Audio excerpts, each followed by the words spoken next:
Hello, welcome to Working Dragon Mystic, where we discuss real metaphysical and occult knowledge so that you can manifest real and tangible results in your life.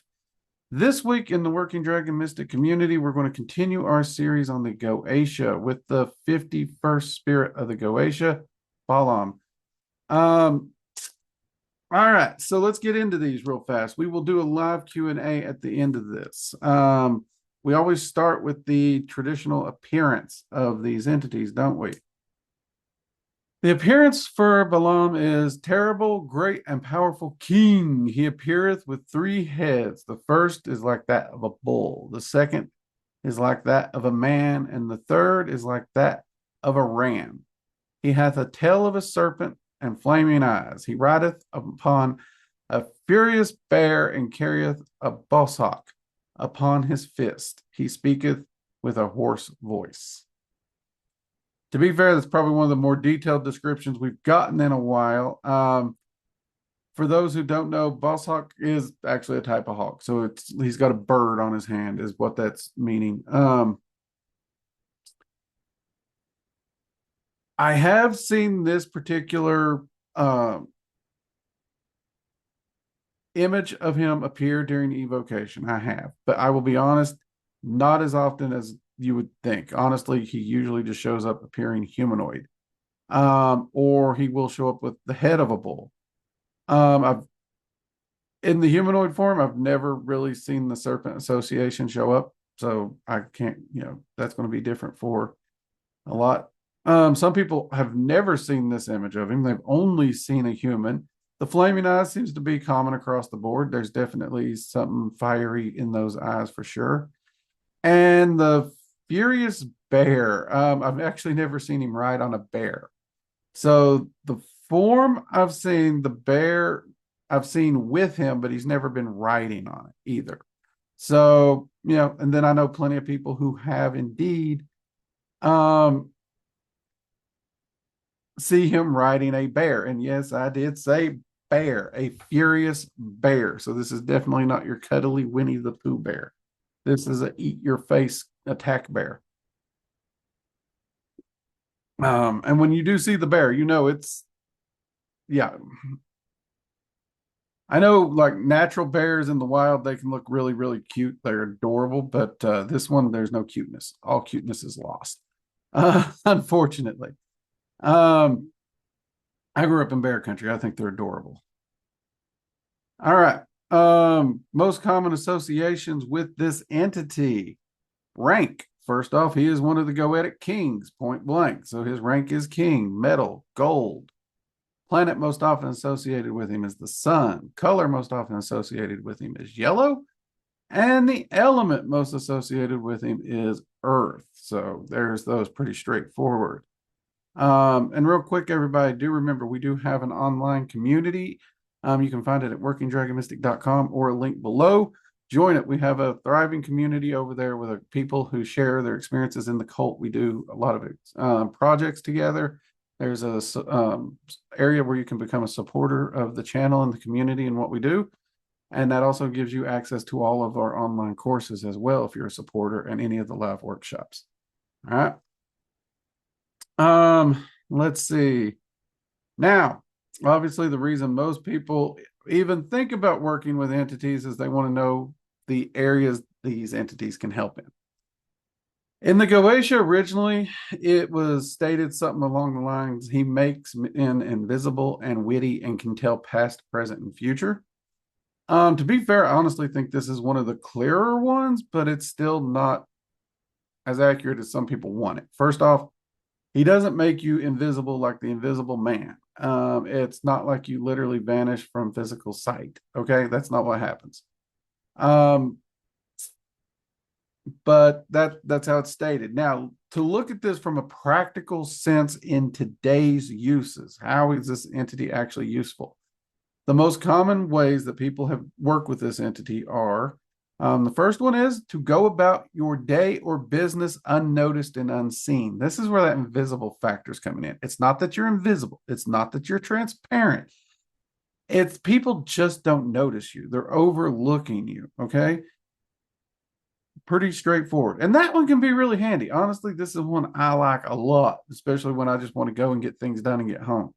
Don't want to stop and talk because seriously, anyone who's lived in the South knows you can get caught up talking to God knows who in the aisle of Walmart for 2 days, and they know your uncle's third brother's roommate twice removed to your auntie, and it's like, I don't know who you are. Why are you talking to me? Go away.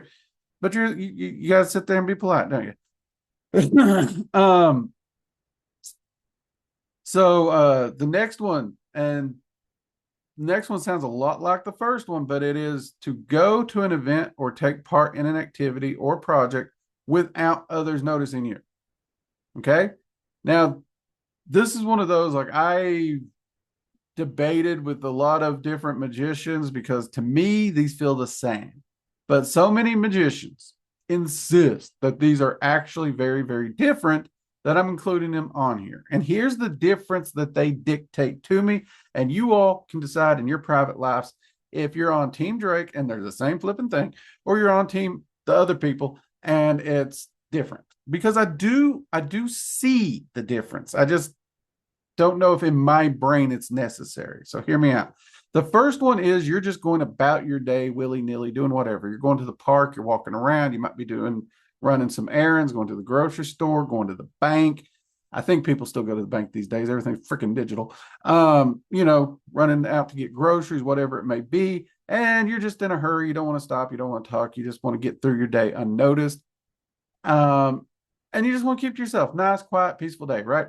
Boom. That's what that one is. Okay. The next one, it is specifically focused on something where you're actually supposed to attend a specific event, a specific place, a specific activity. You're expected to be there. There's going to be attendance, right? This will allow you to attend. This will allow you to be in attendance. You will not go absent, but you will still be able to move around unnoticed and left alone. So this is kind of like the perfect wallflower ability. Like, you want to just hang around the punch bowl and not be bothered. That'd work. You want to sneak in, grab some popcorn shrimp and not talk to anybody? This would work.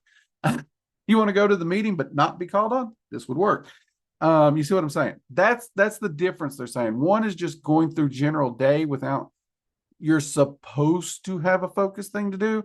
And the other actually keeps you unseen at a more focused event where people might actually be looking for you.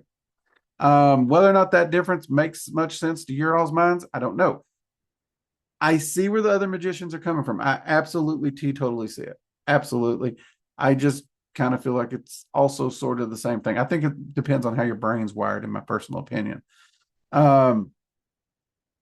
Next point, learn skills of wit and charm to talk your way out of trouble or situations. This is charisma, people. This is to help you be charming, to know what to say in what situation to get yourself out of trouble, maybe get yourself a free drink, talk yourself into a good job, help with some better jokes, maybe you got some lame old jokes, I don't know. But yeah, help you with your wit and charm and help you to get steer your way out of trouble. I know a lot of people who use this at their job because things get stressful, their manager, their boss, or whatever gets bitchy, and they will honestly use this one quite a bit to defuse the manager as it was and make them laugh and everything. And if you defuse the manager and the manager's suddenly having a good day, everybody else has a good day, right? So that can be actually a really good one. And honestly, the next one, I think this one ties into it. I don't know why people want to double dip on this entity so much, but I also do see a difference here. Point blank, I'll admit I see a difference. The last one is help with social awkwardness, straight up. Okay, maybe you're already witty. Maybe you got a great sense of humor. Maybe you can talk yourself out of a wet paper bag. Maybe you can talk yourself out of prison. I don't know. But regardless of your charm, you're just awkward in social situations. You can't help it, right? That's just it. That would be the difference. And if you are awkward in social situations and you want to improve upon that and you want to build and you get out of that awkwardness, Balam is an amazing entity to work with for that. Now, hands down, honestly, these last two are amazing in life. Like if you can actually work on your social awkwardness so you're more comfortable in social situations, that's just going to help you throughout life, because the more effective you are in social situations, the more effective you're going to be at whatever goals that you have when you have to deal with people.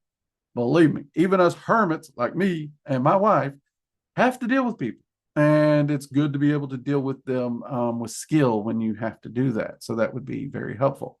Definitely powerful things. In this day and age, there's a lot less. I think the social awkwardness is actually a really great one this day and age, because where everything is online, where everything's been through social media, that direct human contact has dissipated to the point where social awkwardness is not becoming rarer. In fact, it used to be really rare when I was younger.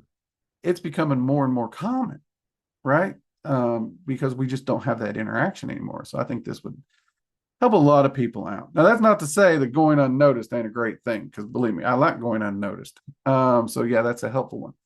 But honestly, I think those bottom two really are the stronger ones here, in my personal opinion. Now, the sigil, for those watching in the community, that was actually the thumbnail for this. You can still see that thumbnail there. And for those watching on YouTube, I'll make sure we get it up here on the screen so you can see that. All right. And that's it. That is King Balam. Now, there's a lot of people who pronounce this one a lot of different ways. Some Balam, some Balam. Balam's the one I've heard the most, and it's the one I use for two reasons. A, it's the one I've heard the most, and B, I cannot call him balm without thinking a lip balm. And that just messes with my brain. I want to snicker every time I say it, and that's just disrespectful. So I can't do that. I have to go with the Balam pronunciation. That's just me personally. All right. All right. So hopefully you all have enjoyed this. For those of you joining me live in the community, go ahead and start putting your questions in here so we can answer them about this entity. And if you're watching on Rumble or on YouTube, if you'd like to take part in any of our live Q&As when we do these productions, or even our live group chats when we have those, join us over at the community. Again, links below. And until next time, everybody, I'm Drake. This has been Working Dragon Mystic. Take care. Bye-bye.